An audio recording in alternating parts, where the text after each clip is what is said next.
Moving on from the second question of logical reasoning drill set 10 over at lawhub.lsac.org, we come to question 3. We've got our highlight tool ready to go.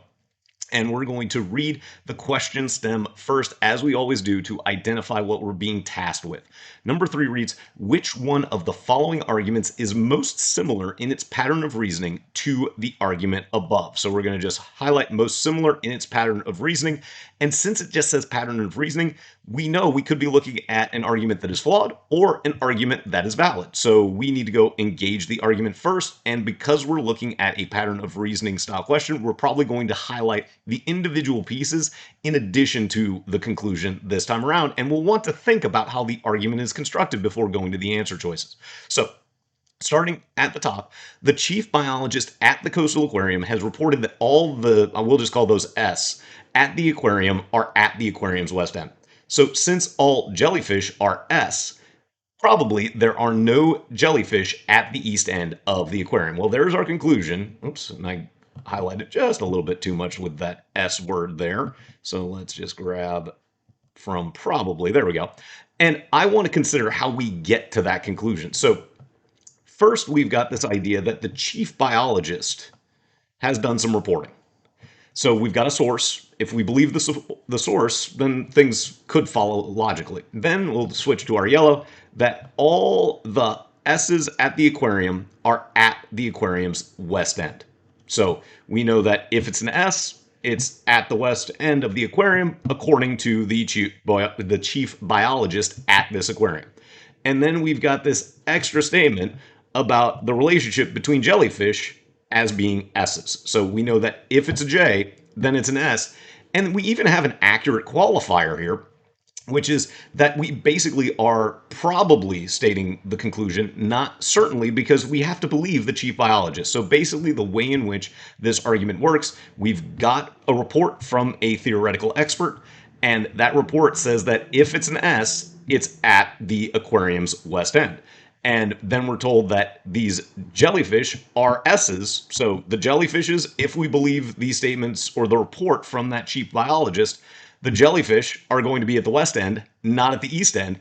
And we have the appropriate qualifier of probably, because maybe the chief biologist is wrong in the report. We don't know. So now we're going to go to the answer choices and use the appropriate highlight or underline tools so that we can track what's happening in the given answer choices to try to map it exactly to what's stated on the left, understanding that if it's a flawed argument, it's eliminated immediately. If it's got an incorrect quantity or an incorrect number of steps, it's eliminated immediately. And that, again, is how you can go a little bit more quickly through these usually relatively time-consuming questions, the similar pattern of reasoning style problems in the LSAT. So starting with choice A, and I'm going to just pick up my underline and make sure that we get all of the pieces as we should. So choice A, a geologist has reported, okay, so that opens the first part, that all of the gemstones, and we'll go to our yellow now, originating in our country are extracted from the Templeton mine in the north. Okay, so all S's matches gemstones. Okay, and it's in the north, west, that all kind of aligns. Then we've got this idea next that it says, since all gemstones are rubies, well, no, there should be a new quantity introduced at this point in A, because jellyfish was a new quantity in that, and actually I could use my orange to make it a little bit more clear here, but we needed a new quantity introduced at the beginning, so with our since statement in orange on the left. On the exam, you want to just go ahead and get rid of A immediately. Don't go even further into this. There are some other reasons further along. We talk about nothing but rubies. That's going to be a flawed argument. But as soon as you find one piece that's wrong as you're tracking in an answer choice for parallel reasoning or parallel flaw questions, especially if you're trying to get a 160, 165, 170 plus, you got to move on because, of course, the test is timed. So then we move on to choice B. Thank you for watching this LSAT explanation video of an official practice problem over at lawhub.lsac.org.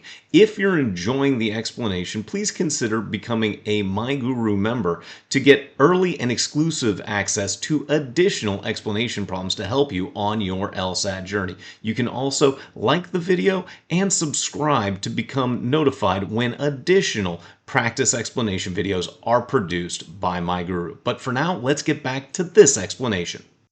Pick back up with our underline. A geologist has reported that all the gemstones. So we got our geologist has reported. We've got our all the gemstones originating in our country are extracted from the Templeton mine in the north. So that again matches the first two statements. Then we learn that since all rubies are gemstones. Okay, so now we've introduced a new concept, just like jellyfish are S, all rubies are gemstones. Probably there are no jellyfish would match there are no rubies extracted from the McDonald mine in the south. This seems to match. We've got our probably, we know that there was this new concept introduced, and that rubies matches rubies in the orange and the pink in the same way that jellyfish matches jellyfish in the orange and the pink on the left-hand side. On the exam, I'm going to go really briskly through everything else after I like choice B. Of course, for the purposes of this video, we'll go and find specific reasons to eliminate each of the remaining answer choices. So go back to the big old, or the underline, the big old U up top there. So a geologist is reported, so that again matches for the very beginning of choice C. All the gemstones extracted from the Templeton mine in the north are rubies. Well, were all S's jellyfish? No. So again, as soon as something doesn't match, eliminate the answer choice. Don't keep going.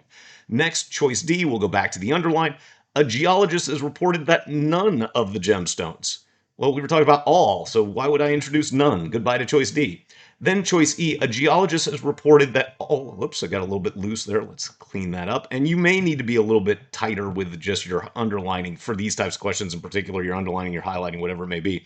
But a geologist has reported that all rubies originating in our country are extracted from the Templeton mine.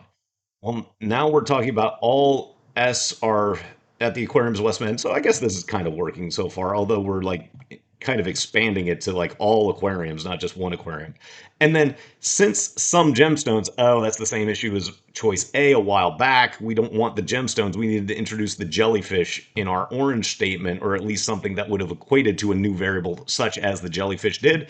So goodbye to choice E. And of course, on the exam, you've got to be very efficient with these parallel reasoning questions, which is why you may leave them until later in the section. You may just go ahead and pick your letter of the day and mark it, come back to it if you have time, especially if you're not as ambitious with trying to get 160, 165 plus. But of course, you can see how by going very line by line in the original paragraph and working through the statements to determine whether the argument is sound or flawed can help you work through a parallel reasoning question such as number 3 here from drill set number 10.